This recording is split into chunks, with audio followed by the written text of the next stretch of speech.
আসসালামু আলাইকুম ভিউয়ার্স। অনেক বড় এক ধনী ব্যক্তির একটি গল্প শোনাবো। অনেক বড় একজন ধনী ব্যক্তি ছিল। তার টাকা পয়সার হিসাব, তার ধন সম্পত্তির হিসাব সে নিজেও জানতো না সে কত টাকা পয়সার মালিক। একদিন তার কোম্পানির অ্যাকাউন্টার হেডকে ডেকে বলল যে আমার কত টাকা পয়সা আছে, কত টাকা ধন সম্পত্তির মালিক আমি, এগুলোর একটা হিসাব আমাকে দাও। তো কিছুদিন পরে ওই অ্যাকাউন্টার সব হিসাব কিতাব করে এসে ওই মালিকটাকে বলল যে টাকার অ্যামাউন্টটা বলার দরকার নাই, আপনি যেই পরিমাণ টাকা পয়সা, যে পরিমাণ ধন সম্পত্তির মালিক আছেন, আপনার যে বর্তমান লাইফস্টাইল, এইভাবে চললে পরে আপনার আগামী 7 জন্মের জন্য, 7 জেনারেশনের জন্য কোনো টাকা পয়সা ইনকাম করতে হবে না। যে ধন সম্পত্তির মালিক আছেন সেটা আগামী 7 জেনারেশন পর্যন্ত এইভাবেই চলে যেতে পারবে। তো ওই লোকটা চিন্তিত হয়ে গেল। ওই ধনী ব্যক্তি বলল যে এখন থেকে আমার 7 জেনারেশন পর্যন্ত তো টাকা পয়সা আছে, কিন্তু আমার 8ম জেনারেশনের কি হবে? তো এই কথা সারাক্ষণ তার মাথার মধ্যে ঘুরতো। ঘরে যে, বাইরে যে, অফিসে, কোথাও তার মন বসতো না। মন কেমন যেন উদাসীন উদাসীন। সেই 8ম জেনারেশন নিয়ে, 7 জেনারেশন পর্যন্ত ঠিক আছে, কিন্তু 8ম জেনারেশন গিয়ে কি হবে? বাসায় গিয়ে ওয়াইফ বলতো যে কেমন উদাসীন উদাসীন লাগছে, কি হয়েছে, সমস্যা আমার কাছে খুলে বলতে পারো? না, কোনো সমস্যা নেই, অফিসে গেলেও মন বসে না। তো তারা একদিন চিন্তা করলো যে মন ভালো করার জন্য কোনো একটা আশ্রমে গিয়ে 2-3 দিন কাটাবে, তা হয়তো বা মন ভালো হইতে পারে। আশ্রমে গেল, ওইখানে যে ওই একই অবস্থা। তো আশ্রমের যে গুরু ছিল উনি জিজ্ঞেস করলো যে তোমার কি সমস্যা, কোনো আমাকে খুলে বলতে পারো? তো পরে ওই ধনী ব্যক্তি ওই আশ্রমের গুরুর কাছে ওনার সমস্ত ঘটনা খুলে বলল যে আমার এখন যে টাকা পয়সা আছে সেটা দিয়ে আমার 7 জেনারেশন পর্যন্ত চলে যাবে, কিন্তু আমার 8ম জেনারেশনের কি হবে?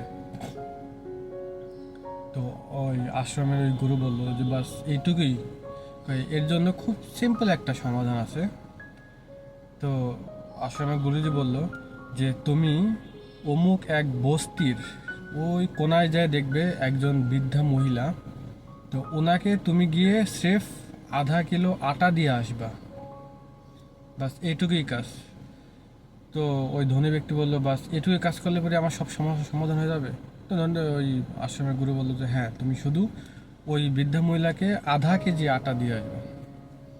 তো ওই ধনী লোক তার স্টাফদের বলল যে 1 কুইন্টাল আটা নিয়ে এসো, 1 কুইন্টাল আটা। তো ওই 1 কুইন্টাল আটা নিয়ে ওই বৃদ্ধা মহিলার বাড়ির দিকে রওনা দিল। তো বৃদ্ধা মহিলার বাড়ি কাছে গিয়ে বলল যে আপনার জন্য আমি কিছু গিফট আনছি, এটা আপনাকে গ্রহণ করতে হবে। বলল কি গিফট? বললো যে আপনার জন্য আমি 1 কুইন্টাল আটা আনছি, তো এটার আপনার যতটুকু খাওয়ার দরকার আপনি তা রেখে আপনি বাকিটা দিয়ে আপনি যদি বিক্রি করে আপনি অন্য কিছু কিনতে চান তাও কিনতে পারেন, এই এই সামান্য বেডটুকু আপনি গ্রহণ করেন। তো তখন ওই বৃদ্ধা মহিলা বলল যে বাবা, আমি আজকের খানা খেয়ে ফেলেছি, আমার এখন আর কিছুর দরকার নেই, আমি আজকের খাবার খেয়ে ফেলেছি। তো পরে শেষে ওই ধনী ব্যক্তি বলল যে না, আপনাকে এখান থেকে কিছু না কিছু তো গ্রহণ করতেই হবে। তো বৃদ্ধা মহিলা আবার ওই একই উত্তর দিল যে না, আমি আজকের খাবার খেয়ে ফেলেছি। তো বললো যে কমসে কম আপনি ½ কেজি আটা রাখেন, আপনার কালকের জন্য কাজে আসবে। বললো যে না, আমি আজকের খাবার খেয়ে ফেলেছি, কালকেরটা কালকে দেখা যাবে। তো ওই বৃদ্ধা মহিলা কিছুই রাখলো না। তো ওই ধনী ব্যক্তি চলে আসলো ওই আশ্রমে। তো ওই আশ্রমে এসে তো ওই আশ্রমের গুরুর কাছে বলল যে আমি ওনাকে ½ কেজি আটা দিতে চাইলাম, উনি রাখলো না, বললো যে আমি আজকের খাবার খেয়ে ফেলেছি, কালকের চিন্তা কালকে করব। তো এই বলে ওই ধনী ব্যক্তি ওই গুরুর পায়ে পড়ে গেল যে আমি আমার প্রশ্নের উত্তর পেয়ে গেছি। যে আসলে আমরাও এরকমই, যে আমাদের ওই 99 টাকা থাকার পরেও আমরা ওই 1 টাকার জন্য দৌড়দৌড়ি করি। যতটুকু আছে আমাদের সেটাতেই খুশি থাকতে হবে। ওই 1 টাকার চক্করে পড়ে আমাদের ভিতরে অশান্তি আনার কোনো দরকার নেই। আমাদের যতটুকু আছে অতটুকু যদি আমরা ব্যবহার করি সৎ পথে, তাহলে পরে আমাদের মনের ভিতরে শান্তি পাবো। আমাদের আজকে কি আছে, আমরা এখন কিভাবে চলতেছি, সেটাই বড় ব্যাপার। কালকে কি হবে না হবে, কালকে দেখা যাবে। তো ভিডিওটি ভালো লাগলে শেয়ার করবেন। আর সব সময় মতো একটা কথা বলবো যে করে দেখাও কিছু এমন যা পুরো দুনিয়া করতে চায়, তুমি করেছো যেমন।